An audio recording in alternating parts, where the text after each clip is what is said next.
longest day. I'm supposed to take a direct flight, which is just an hour and 10 minutes probably from here to Tampa. We're here at Birmingham Airport, which you can see behind me has a rock wall. And at the last minute, I'm told I have to drive up to Orlando after I arrive in Tampa. So I wake up in the morning, I go to the airport in Birmingham, I fly to Tampa. There's 2 direct flights per day that goes to Orlando, by the way, but I'm flying to Tampa because that's where I'm staying. I gotta drive to Orlando, I gotta drive back from Orlando at some point, and finally get in my hotel room. Right now it is exactly 11 on the dot. You can see American Eagle just taking off. Over there, Southwest plane came in. It's coming in as we speak. It should be a nice easy day with one hour flight has turned into tons and tons and tons of driving. So let's go see how long this day is actually going to feel.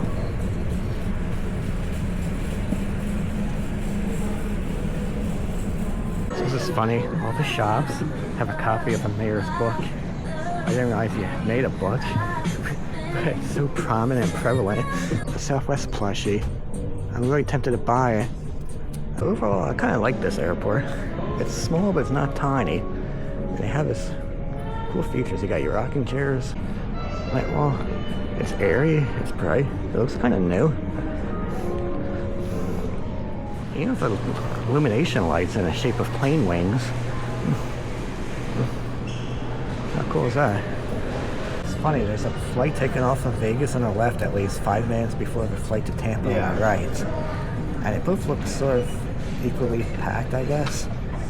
And people look different going to Vegas and the people are stuck going to Tampa. It's kind of funny. It's not a big difference though. There's a slight difference. I see more kids, at least I see one kid. I see more women. The Tampa flight looks like type of guys that go golfing, eh? There's a golf tournament going on. Not professionally, but you know. You know what else I like about the Southwest system? Is that the entire waiting area is not lined up, making their own groups before boarding. Just a couple people in the A group that know, and everyone's just sitting there.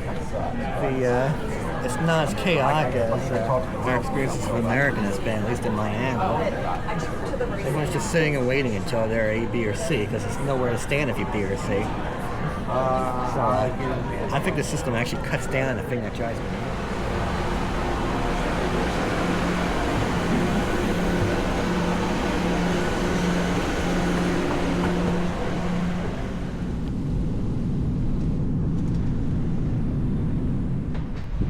Feel the heat. I always feel the heat when you get off the jetway. I feel the Florida humidity too. It's a very smooth trip. There's like one bump where you sit there, it'd be bumped. The pilot did an excellent landing. Didn't even feel. I was expecting to brace myself and get close, but no, it's very good. Take a look at the plane we just came off of. Not bad. Now we're in Tampa, and we already have our tropical fish, which is nice. The Statue 2 flyer over there. Oh, already have TSA. Gates are pretty close. News Channel 8's on my side. They have a store. Spank shop at the airport. I wonder if people buy stuff at these stores. It's actually a nice TSA thing. Right, you get for TSA, you get your Ray-Ban Prada sunglasses. Welcome to Tampa.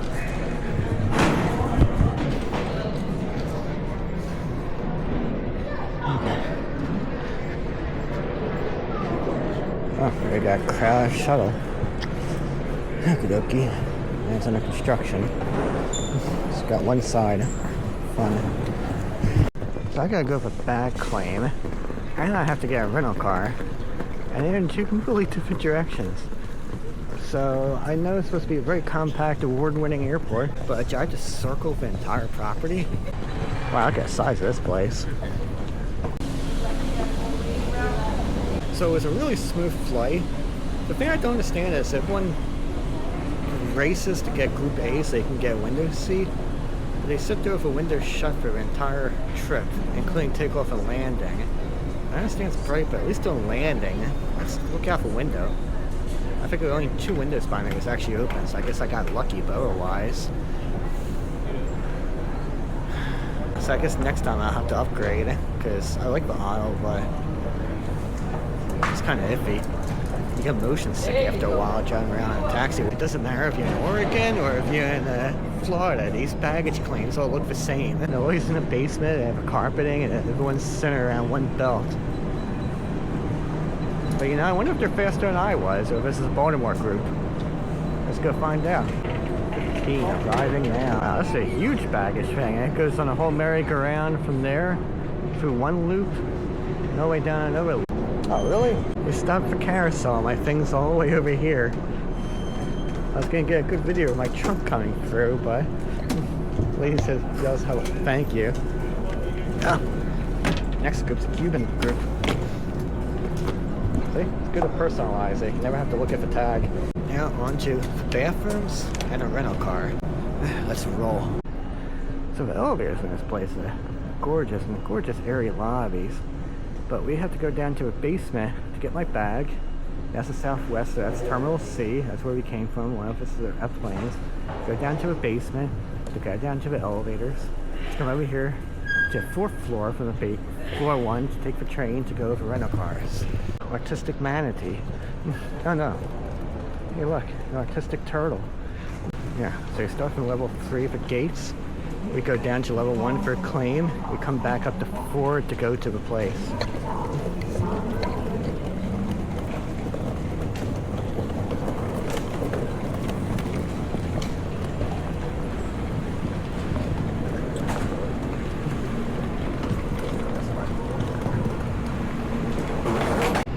Yeah, there's even an outdoor courtyard.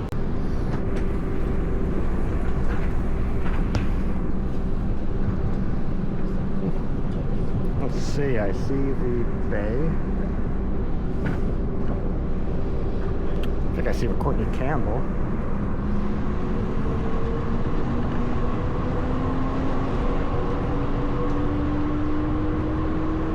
I see palm trees.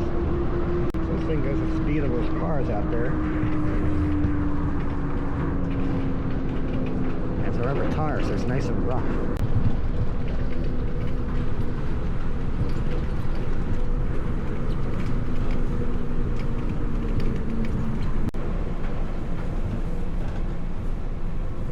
It's now 1:40 p.m. my time. I'm at rental car center. I know some are empty than others. Maybe they're all empty actually.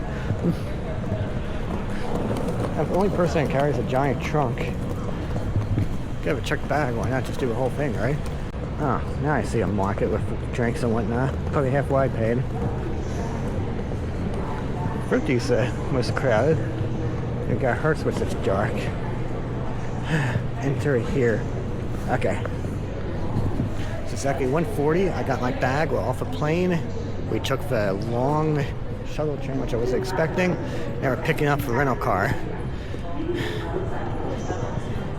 I don't know if I'm on time or if I'm a little bit late compared to what I was thinking for my schedule. So I ordered a Tesla. The website says Tesla guaranteed.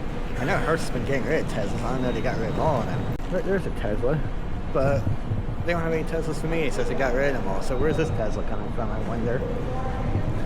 So we're gonna try Polestar. Even if I would really really need autopilot. Hey look, there's another Tesla over there.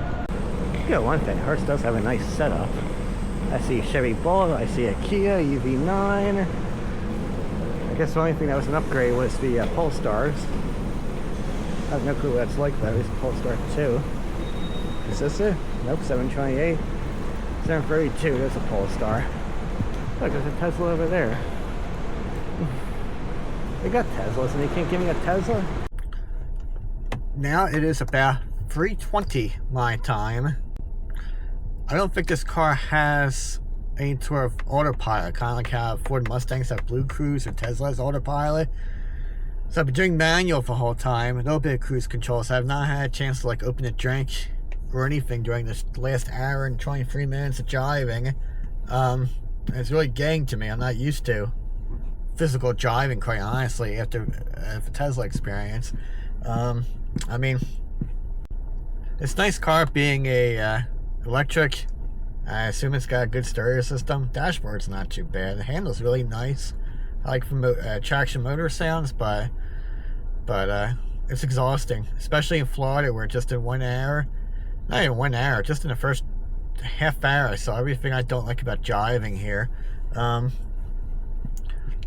the random Ford Mustang that was just parked in one of the lanes, to people using the shoulders and the off-ramps and on-ramps as passing lanes, to people who, when you're switching lanes, they don't want you to switch, they want to squeeze by you on the right so they can get in front of you. Even though it was empty, they could have just waited 2 seconds. You know, every type of driver. I have ones that like to slide all around and exit from the left lane when the exit's on the right. So it's just I mean, I don't know, you know, what safety features this has. I don't have my screen. I don't have my screen. I don't have my blind spot detectors and all of that. It's just a standard turn signal, big mirrors. I don't mind the turn signal noise, but I can't find any option to.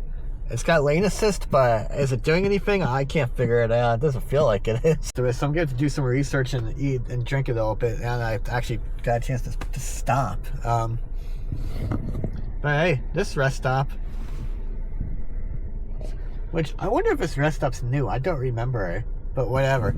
This rest stop has cows grazing. Look at that. Man. Wow, it's like I see big herons behind me too in the mirror. I wonder if maybe we'll get a chance to see them. I don't know. It is 8:30, about just past 8:30 my time. Electrify America in Lakeland, Florida. I'm technically at the Bank of America. There's a guy at an ATM. It's the strangest stop ever. Across the street's a Wawa, which I have a hankering to go into, quite honestly. But instead I'm at the Bank of America. There we go. It's glowing green. I forgot how hefty these CCS chargers are. This thing's a beast to pick up, the size of this wire. It's supposed to get up to 350. Right now I'm getting 155, I just saw for a second. I'm getting 150. I've never gone anywhere close to 300 at these Electrify Americas. Might just be the cars I use. I got dinner at 5:30. We had shawarma. We'll talk about that in a moment, I suppose, later. I'm in a room where I'll show you the shawarma. So I-4 is worse than I ever remember. I haven't been here in 10 years. Instead of I-4 just being bad in the afternoon, it's just you never get to speed limit. It's just constant speed fluctuations. I don't know if this car has adaptive cruise control, because I have to keep driving it manual constantly. Okay, so I figured out in this car, if I go with the Maps app, it does tell me I gotta go to 56%. It reminds me where I need to be.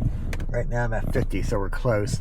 I've been charging for 7 minutes at 51, still getting about 105, 107. So overall, this car's not bad. I kind of like, it's got good handling, instant torque. It feels well built, quite honestly. If this had an option upgrade for a auto steer or just anything in that nature for like a highway or straight roads, it would be so much better. I can't figure out how to get adaptive cruise control to work. I just have cruise control. It might be that that's an option too. Well, I just can't get it to turn on. I'm not sure what the deal is, quite honestly. I didn't really do my Google research beforehand. I didn't know it was going to be in the Polestar. So overall, it doesn't feel like a bad car. It feels pretty solid. It's electric from the ground up. Instant torque, instant response, really good handling. It feels solid. It's like it looks like a brick. I feel like I'm in a brick. This cockpit, you know, is really snug. If it had an option for auto steer, I would totally get it. That would make this trip so much better. And truth be told, I can't figure out how to get adaptive cruise control to work. I don't know if it has it or not. That's one thing I'm having an issue with. Every time there's a lot of cars in I-4. They all drive at different speeds. Some people are doing 50 and a 70. Some are doing 65. So every time I catch up to your car, it does not slow down automatically for me. If it paced, it would be at least that much slightly better.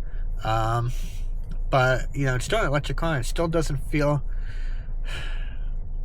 It's still not totally stressful driving it, because it's still a decently built one, but those two things I can't get used to not having. It's very difficult. So once again, right now it's about 8:45, 8:45 my time. I've only been here for 10 minutes charging. So 10-15 minute stop, not bad whatsoever. I'm gonna go off in about 2 minutes. I've been out since what, like 10 this morning? Now it's 8. Picked up dinner at 5:30. Probably ate that dinner at 7.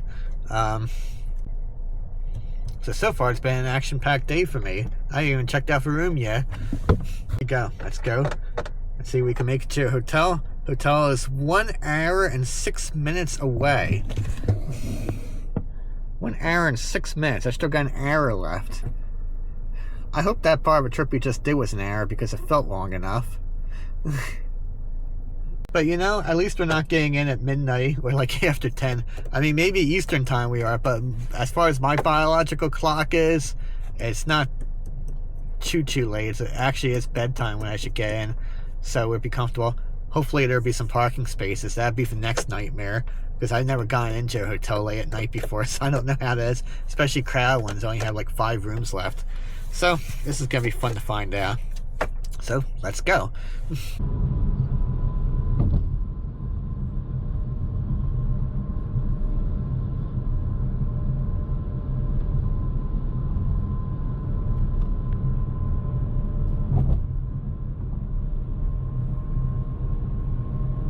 It is exactly 10 o'clock my time.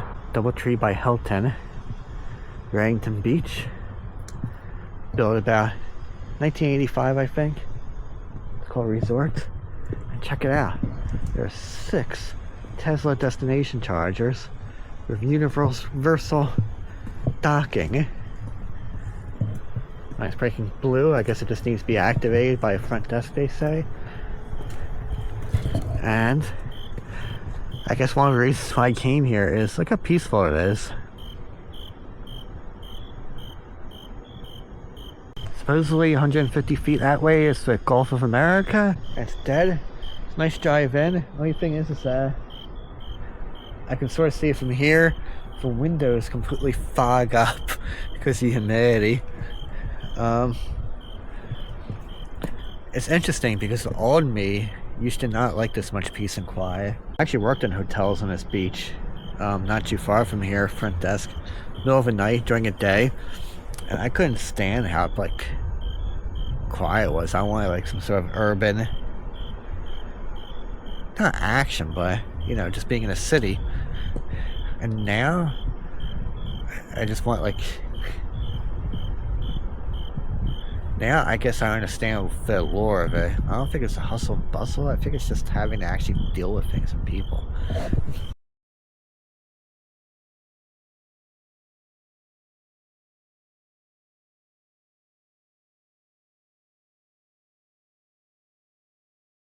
It is now the morning on day 2. Last night was actually a decent sleep. I woke up at the usual time I wake up. Doesn't matter if I sleep at 9, 10, 11, 1 in the morning, whatever. We spent an ungodly $22 on charging with this car. And these chargers are actually cheaper than going to a public charger. They still charge you. But this car wolfed down 50 kilowatt hours of electricity. The interface, I feel, is a little bit slow. Like, it took a while to even get this to... Like, I had some lag. I don't know if it's because the car's booting up. Otherwise, it does have walk-up keyless entry. Technically, as long as I'm holding a key fob. It's chilly. There's a lot of construction going on because of a hurricane damage. I see next door they're gutting a bottom floor. On the other side, they're doing the same thing. This hotel, the deck, part of the deck is missing. So let's go see what a beachside Winn Dixie is like, which is only, this is 8 minutes. Wait, this is a wrong Winn Dixie. See, we even put the wrong thing in it. Should be 3 minutes, not 8 minutes. Is this a Madeira Beach? There we go. See, it's not even order. There we go, 5 minutes, not 8. I shouldn't even have any traffic lights. There we go. Pierre's gonna put me on the mainland. We're not going to the mainland just yet. We gotta pick up some provisions. And when you believe it, I forgot to bring cups. I bought everything else but cups. This Google Maps Waze is integrating to a dashboard. And it keeps telling me even verbally which lane to be in for every turn, which I find neat. It's a nice car, but I kind of wish the rear view mirror with a camera, backup camera, was more all-encompassing or easy to see. There might be a park assist, and that could be the solution. I don't know, but like, it's got the instant torque, it's got the instant controls. It's not terrible, but I just feel like the computer could be better. I don't get it.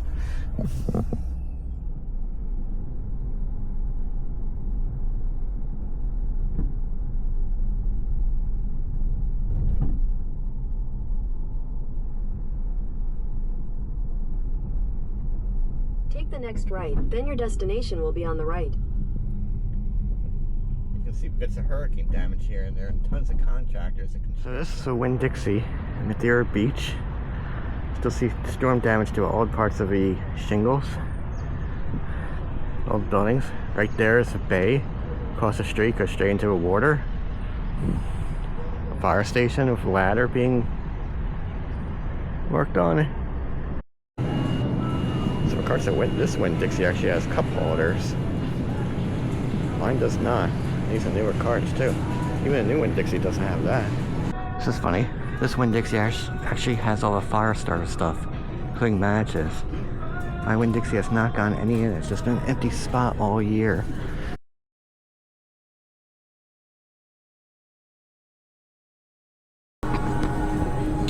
Bingo. Donuts, cinnamon buns.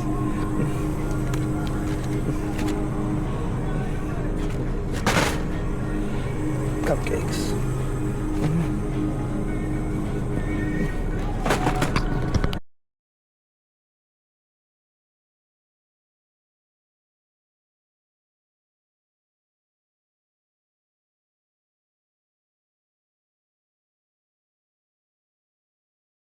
And this is my haul from the Winn Dixie at Madeira Beach.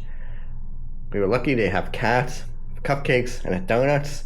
Great. I don't really have breakfast. Orange juice and water is a necessity. Instead of wasting my time with bottles of cans of soda that I'm only half drank, we'll get through 4 black cherries, I think, in a 2-day span with enough meals. We need to hydrate. And orange juice is orange juice. This is like $22, same as charging a car. So my last day, it's not a bad car. It's very responsive. It drives like an electric car should drive. Don't really have any complaints, other than just the fact that I'm not used to the operating system of normal cars. And the cruise control is kind of useless in Florida unless it's in the middle of the night or an empty road, which is very rare. If it has adaptive cruise control, I can't figure it out. I guess the lane assist helps.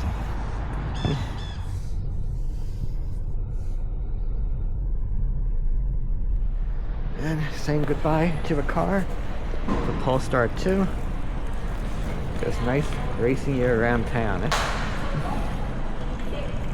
It's weird, even if I like my car better, there's always certain random cars that you actually kind of miss. I'm gonna miss driving that car. That thing had really good. It's okay for Florida, racing around the way people drive. There you go. We gotta go with a train to the terminal. Of course, this is day 3. I'm amazed that for a 1 o'clock flight, I have to leave my hotel room like 9 or 10 o'clock in the morning. That's like an all-day adventure for a 1-hour flight. And I feel like I'm late too. It's ridiculous. All these airports keep building these rental car garages, and they're kind of neat looking. Here we go, back into the terminal. Elevators. Oh, and after an hour of racing through traffic, we're gonna need this. Bye-bye rental car center. On my way to the train. It's 10:30. I actually had a bag job off of rental car center, so I didn't have to take it with me off to the airport. So the bag is now gone. And I just got here about 10 minutes ago. For your safety, please stand clear of the door and hold handrails firmly at all times. Next stop is the economy parking station. This train is bound for the main terminal station. Smoking is not permitted within the train system.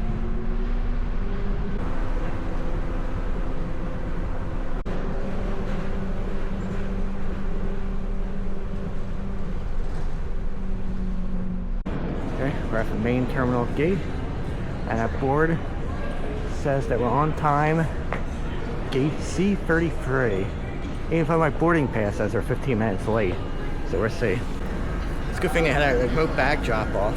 That way I don't have to worry about taking the elevators and whatnot. I don't know how these people fit their bags on an escalator. These stairs don't look big enough. I'd probably have I would have a Jerry Lewis moment if it was me. But we got right before the cutoff, 90 minutes before. So we'll see if my bags make it in time, or if I have to drive to the airport tomorrow to pick it up. Which at this rate, I would have no problem with. It'd be nice to get back into a Tesla. So we did ticket and we did back check, so we don't have to worry about that level now. You know, if it wasn't for the fact that I didn't get a chance to spend much time in a hotel, I would have gotten here earlier just to use these lounges. They have this cool outdoor patio. You can watch the planes and whatnot.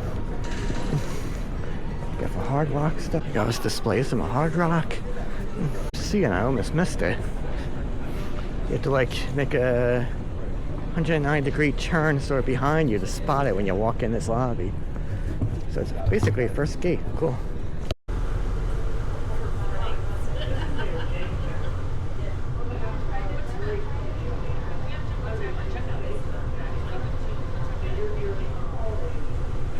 We got trees at the security post. It's kind of cool looking. Oh, this is one of these gift shops that has everything. Original chocolate gator, newspapers, magic ink sets, and this t-shirt right here. Hey look, I found America's best bathroom. I was in here 3 days ago, but it was too crowded. I walked out. Here it comes. The 737-700 coming to take me to Birmingham, Alabama. Yeah, looks nice and clean. So the announcer says, and I had to confirm this, but he says there's 88 open seats. 88 open seats on a 143 passenger plane. Hopefully I can get 2 or 3 rows to myself. This is what I was kind of hoping for on this route. One day was 100% full, this one's empty. I guess there's certain days of the week where people travel for business is what it is.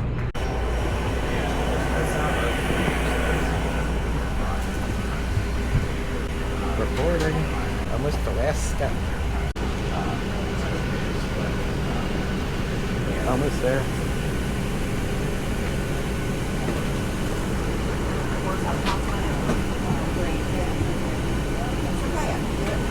Right? No, I do my. Hello, welcome aboard, y'all.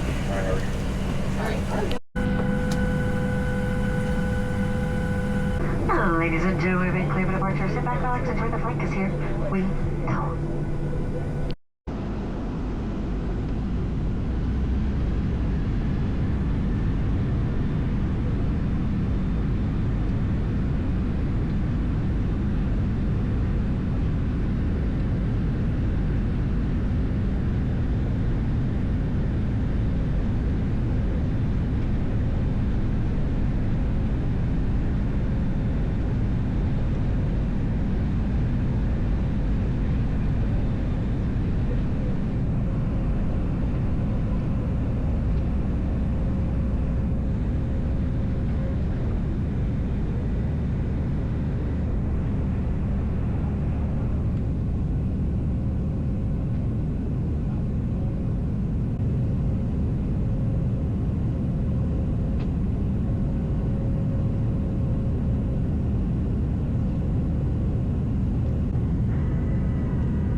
light's done. It's nice, smooth, cloudy though.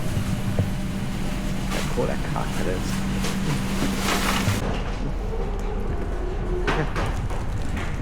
I guess you have a feeling changes when you enter the concourse in Birmingham. Before my memory, my battery goes at the same time as I completely fill the car. It's the exact same gate I left from. No, wait, it's one gate over. It's not the exact same gate. That's the gate I left at, I think. Yeah, C1. But the C1, I came back on C2. Got the airplane wing lights. Got the nice concourse. And we got the exit only. With a mayor's picture. No re-entry. Wow. This is interesting. And once again, no re-entry. It's kind of nice to come home to your own sleepy airport versus a lot of people drive to Atlanta, but then they got to drive 3 hours, 2 hours, whatever, to go in traffic to get home. But I just always like just arriving here. It's nice and sleepy and small. This is the second time I took my time, and for the last one, the baggage claim stops right when I'm there. How is this suitcase faster than I am? Gracious. I didn't take my time that much. All I did was go to the bathroom and get off an airplane, and no one else is here.